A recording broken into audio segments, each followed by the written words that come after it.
today we're looking at one of UAE's favorite compact crossover SUVs that has now got a heavy refresh for both the exterior and the interior. Well, it's actually more of a whole new generation. Yep, this is the all-new 2023 Nissan Xtrail.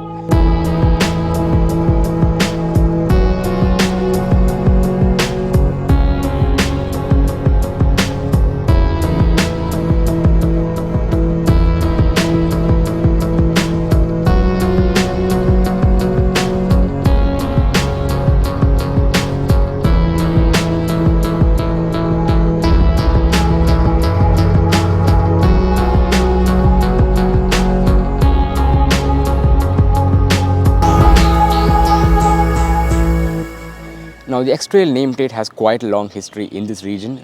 We've got pretty much every generation of the Xtrail in this market. And to be honest, in this segment, the worldwide bestseller has been the Toyota RAV4, but it's also stiff competition from the Mazda CX-5 and the Honda CR-V as well. Which brings me to pricing. So prices start at 99,000 dirhams for the base S variant. So you have S, SV and SL. So the SV is divided into two options. So you have the SV, the regular SV, which starts at 124,000, and you have the SV optional, which starts at 133,000.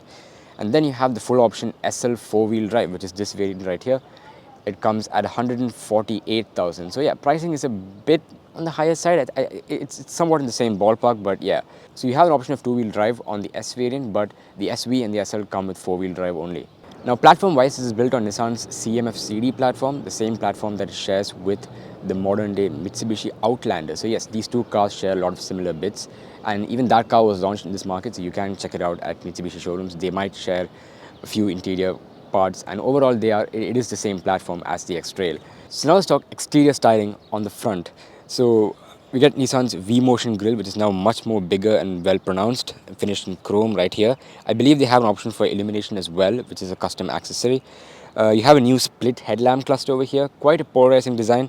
Not really sure of it, but I think it works on this car. So you have your LED DRLs here up top, and you have your headlamps here on the bottom. You have LED fog lights here over here, quite tiny. Chrome garnishing for the bumper as well, and you have an air intake over here as well as vents here, which are actually functional. They help in the aero. Now, coming to the side profile, you can kind of see where this is going. The car has become bigger, obviously, 0.6 inches taller, 0.8 inches wider, and 0.4 inches shorter. And you can kind of see that SUV proportions from the side profile. So the bonnet is much more higher right now. It gives a more SUV-like road presence. Coming to the wheels, they are 19-inch alloys, which you get on this full option SL trim. You have keyless entry and go and all of those features. So you put your hand here, it's gonna unlock. And if you place your hand on the sensor, it is gonna lock the doors. And you have cameras all around. So cameras at the back, cameras on the sides, cameras over there at the front. So they all aid the 360-degree parking system, and also some of them aid in the Pro Pilot system, which I'll talk about more when I'm driving. Now, coming to the rear profile, well, we can see that Nissan has maintained some of the Xtrail DNA at the back. So on the T32, we had seen the boomerang-shaped LED taillights. So the same thing has been maintained here as well. Sorry if the car's a bit filthy because we took it off-roading a bit. But yeah, you have LED here on the top, a mix of halogen as well. You have Xtrail written here in space letters, which looks pretty nice. The Nissan logo up here on the top. You have some chrome garnishing here on the bottom as well. And yeah, overall, you get the SUV proportions quite well from the back too. Now, this car does come with an electric tailgate. Oh wait, before that, I had to mention this as well. So you have a camera here at the back for the intelligent rear view mirror. So if you just flip a switch on the mirror, it's going to activate feed from this camera as well if you have passengers in the third row. So it's quite a useful feature. Well, now let's discover the electric tailgate. So it can be opened either by kicking your foot below the bumper, which for some reason I can't get it to work. But you can also put your hand here and click on this button as well. So that opens up the rear boot. Now, with the third row of seats up, you don't have much space at the back, so you can put like a few shopping bags or maybe like a backpack. That's all you really have space for. You have a small tray over here, which if you open, you can store your boot separator.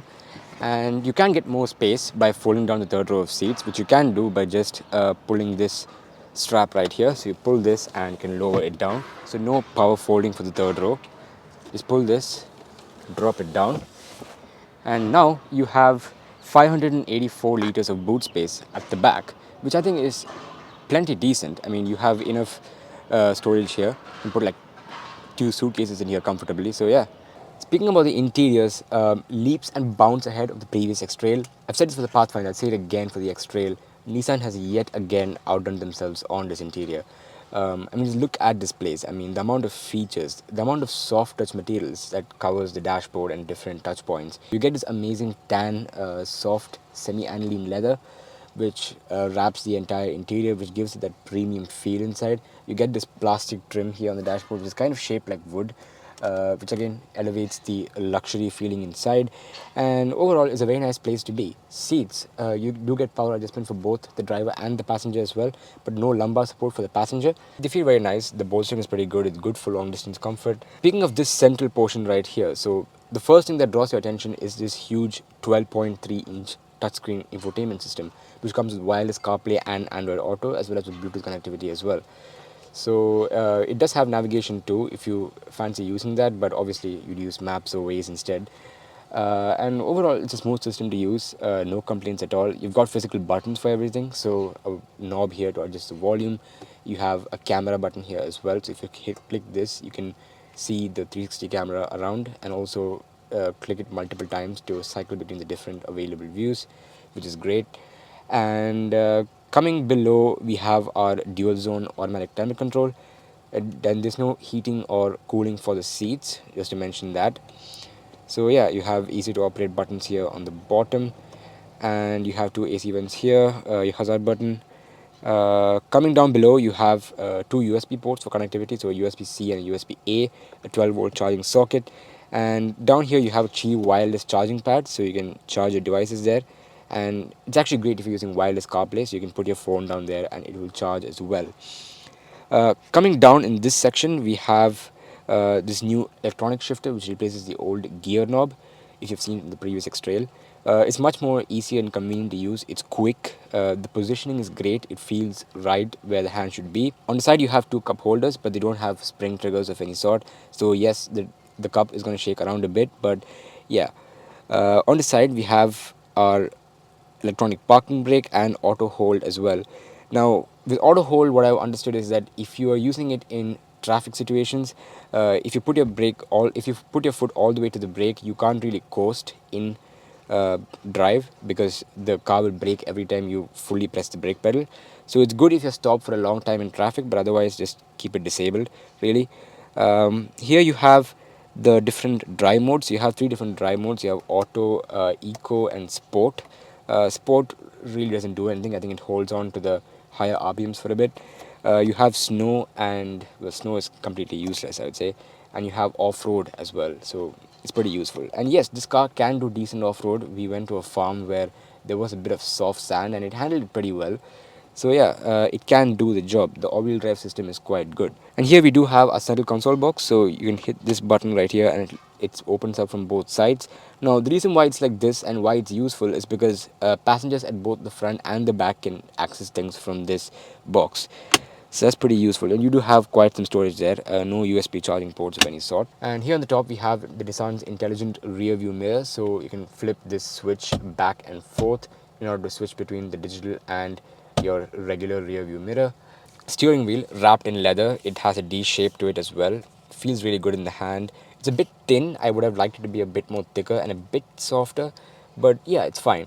It feels quite great. You have a paddle shifters behind, and here on the side we have our controls to control the 12.3-inch, again, digital driver information display, so you can cycle between the different views. So you have home, you have fuel economy, tire pressure, the compass, audio, and your ProPilot system.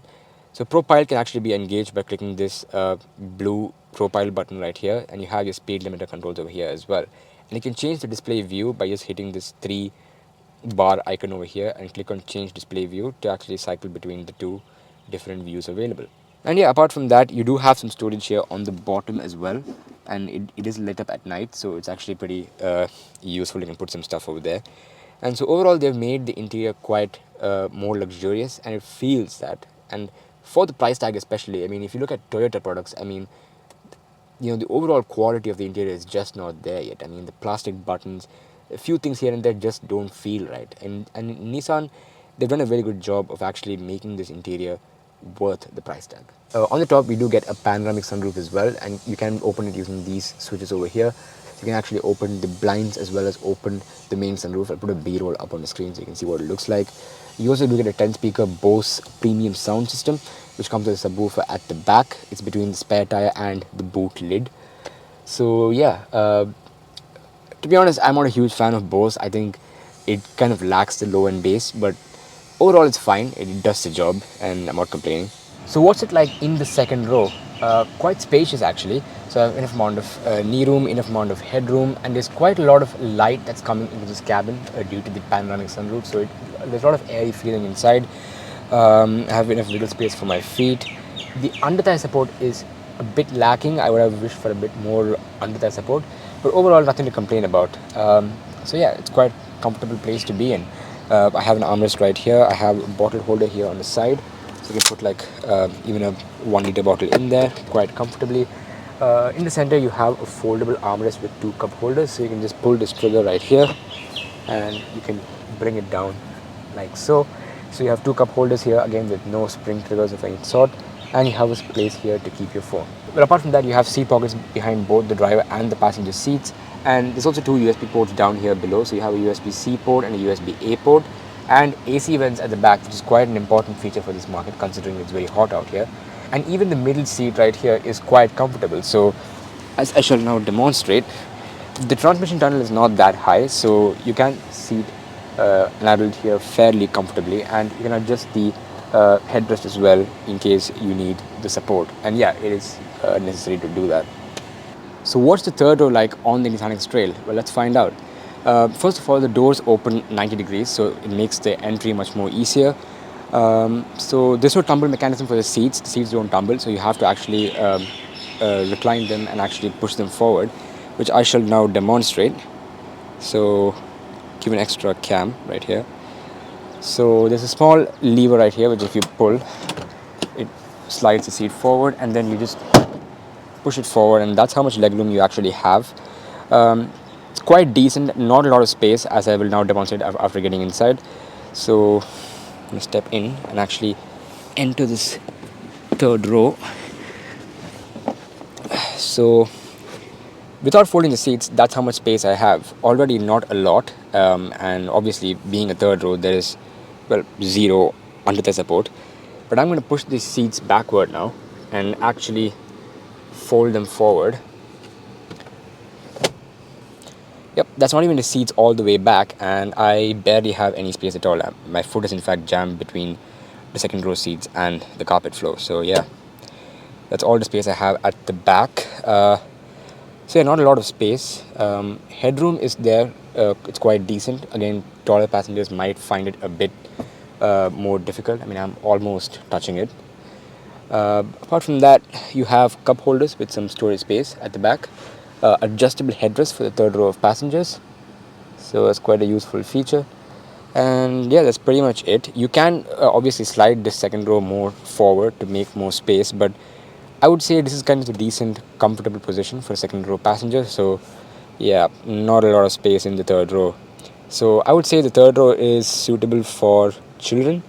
Adults, not possible. I would say children only. Xtrail like to drive. Well, under the hood you get a 2.5 liter naturally aspirated 4-cylinder, not turbocharged, 181 horsepower, 244 newton meters of torque. Well, it does have the guts, I can tell you that. In day-to-day traffic for driving is great. Even if you're doing overtakes on highways, I'll put my foot down to the floor now. It climbs speed decently well. It does have the response, but it's better to Nissan's Xtronic CVT. Now, for me personally, CVTs are my favorite kind of gearbox. I think they lack the soul. You know, for enthusiastic driving, a CVT is never the right choice. But again, this car isn't made for enthusiastic driving. It's a comfortable, compact crossover SUV made for long-distance travel in ultimate comfort and luxury, relative luxury, I would say. And yeah, to seat 5 members of your passenger, or even 7, depending on how tall they are, in absolute comfort. So you don't need anything more than this. But you know, it's much better compared to traditional CVTs. I mean, Nissan has given us paddle shifters, so that kind of improves the driving experience, I would say. I mean, the paddle shifters, well, it shifts like a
So if you enjoyed this review, like it, share it, leave a comment, and don't forget to subscribe. Once again, stay safe, have a great day, and goodbye.